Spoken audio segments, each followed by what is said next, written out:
Voilà, nous sommes arrivés à la dernière partie de cette émission. Nous a rejoint par téléphone notre invité de ce matin, Monsieur Antoine Bourdadi, expert en tourisme. Bonjour. Bonjour. Bonjour. C'est un Bonjour mix à entre vous. bonjour et bonsoir. Comment Bonjour. allez-vous? Ça va bien, et vous-même? Très bien, merci. Alors, effectivement, l'année 2022 est marquée par cet anniversaire qui est cher à tous les égyptologues, l'archéologues, passionnés d'histoire, puisque c'est le centenaire donc, de la découverte du tombeau de Toutankhamon. Et effectivement, il a une particularité, c'est que pour la première fois, on voyait une momie une vraie momie intacte, un vrai sarcophage, un tombeau inviolé. Donc c'est vrai que cette découverte a bouleversé le monde de l'égyptologie. Ça c'est vrai, bien sûr. C'est la seule tombe d'un roi qui, en plus d'une époque, du Grand Empire, le Nouvel Empire comme on l'appelle, la dynastie la plus grandiose, donc la 18e, et on trouve son tombeau intact avec tous les objets dedans, donc ça nous donne, ça nous fait rêver, ça nous demande des questions, ça nous ouvre des questions. Si ce petit pharaon, parce que vous savez que Toutankhamon a régné très jeune, il est mort très jeune, il n'a pas régné longtemps. Alors si cet enfant, ce jeune pharaon, il avait tout ça dans ce tombeau petit qui n'était pas à lui au départ. Et c'était 9 ans de règne, n'est-ce pas? Oui, c'est une tombe déjà qui n'était pas à lui et qui est à moitié inachevée, vu le petit règne qu'il a régné. Alors si on trouve presque 6000 objets de cette valeur dedans, alors on se demande la question, qu'est-ce que Toutmosis III ou Ramsès II ou ces 6 premiers avaient dans leur tombeau prestigieux qu'ils avaient? Je viens d'avoir fait cette question depuis quelques minutes quand même avec Ramsès VI, les tombes grandioses, gigantesques même, à plusieurs dizaines de mètres sous-sol et qui sont vraiment comme un palais. Qu'est-ce que ces tombes englobaient quand même?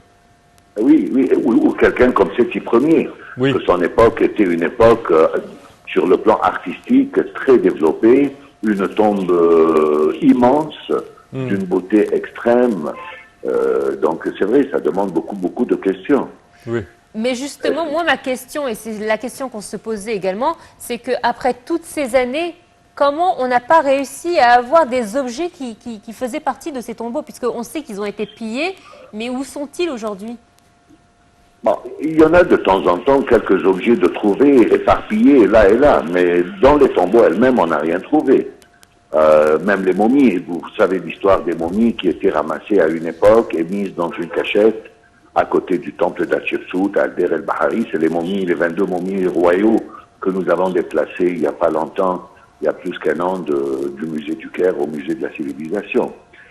Mais là, vraiment, c'est une tombe comme personne n'a pu rentrer, elle est restée fermée, malgré que les études disent qu'il y en a eu 2 essais quand même de vol, mais ça n'a pas marché, et heureusement que c'est resté tous ces objets qui sont au-delà de toute imagination de toute façon. Certes, je parlais tout à l'heure également du poignard de Toutankhamon qui était, la lame était faite à partir d'un météorite. Alors là, c'est vraiment incroyable. Ça c'est vrai. Ce poignard, ça fait partie des pièces uniques, et ce qui veut dire que ces matières très rares d'ailleurs qu'ils utilisaient, qu'ils savaient sa valeur, ainsi de suite. Oui. Donc l'or, c'est un métal éternel, donc utiliser l'or, c'était quand même très fréquent chez les anciens Égyptiens. Mais des objets en argent, et l'argent à cette époque était très rare, hein, ça avait beaucoup plus de valeur. Et puis la météorite du poignard, alors là, c'est quand même très exceptionnel.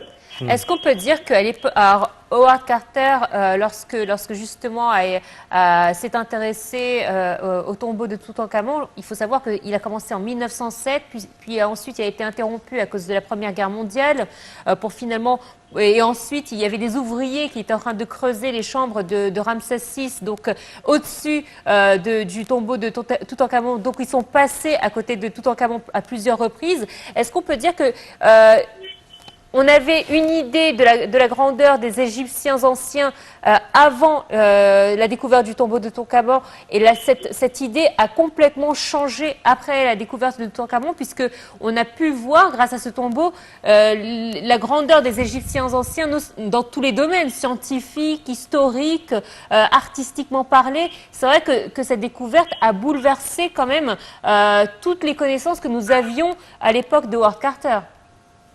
Exactement. Bon, au temps de Howard Carter, la vallée des rois était connue, les tombeaux étaient déjà... Il y a des tombeaux qui n'ont jamais été...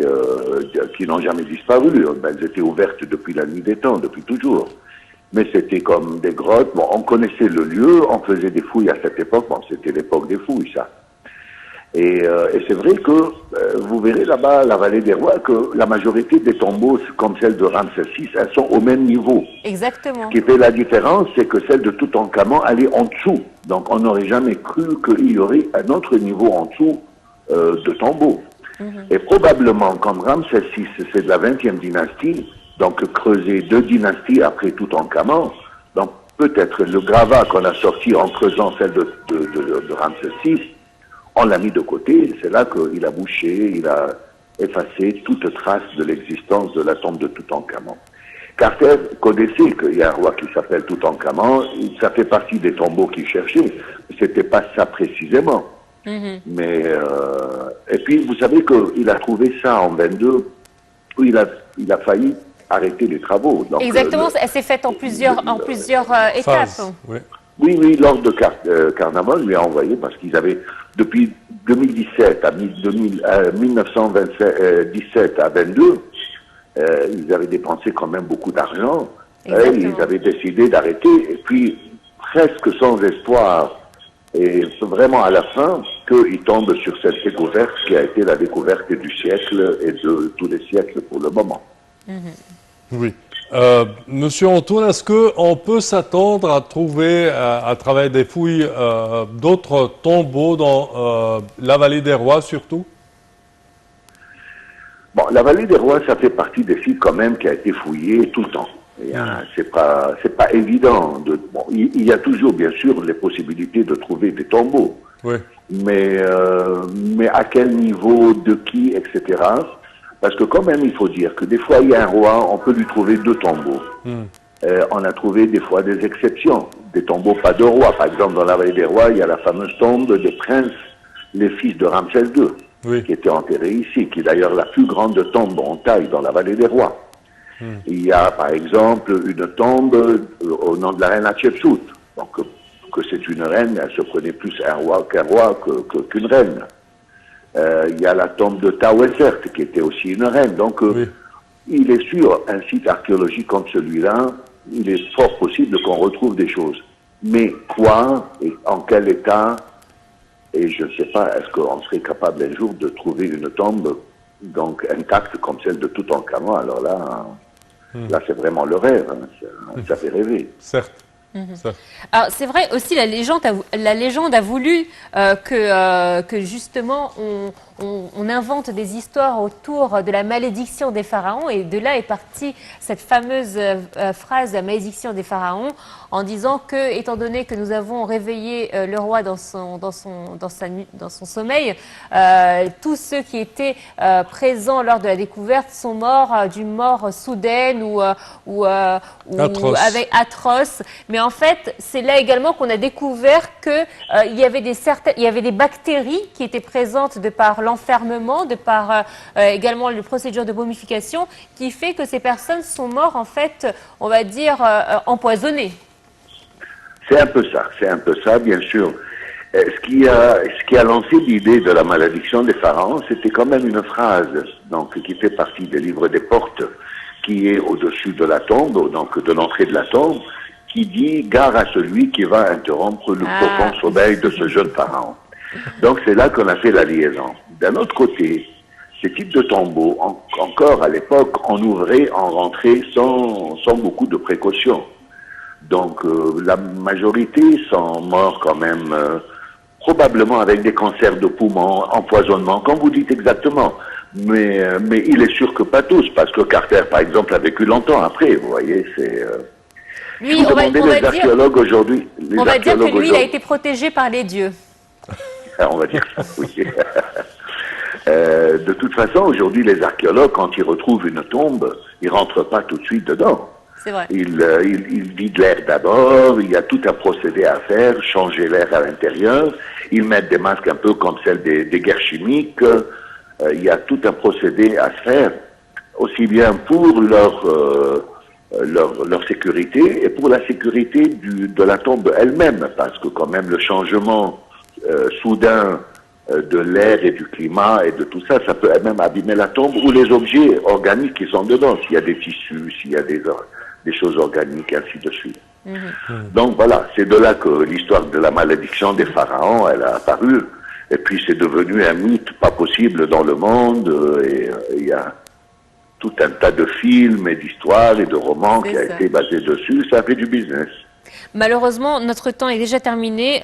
C'est toujours un plaisir de vous avoir avec nous donc dans Bonjour Égypte pour nous parler de ces histoires des pharaons. Antoine Youssef Bordadi, merci à vous d'avoir été des nôtres ce matin. Je rappelle que vous êtes expert en tourisme. Merci à vous.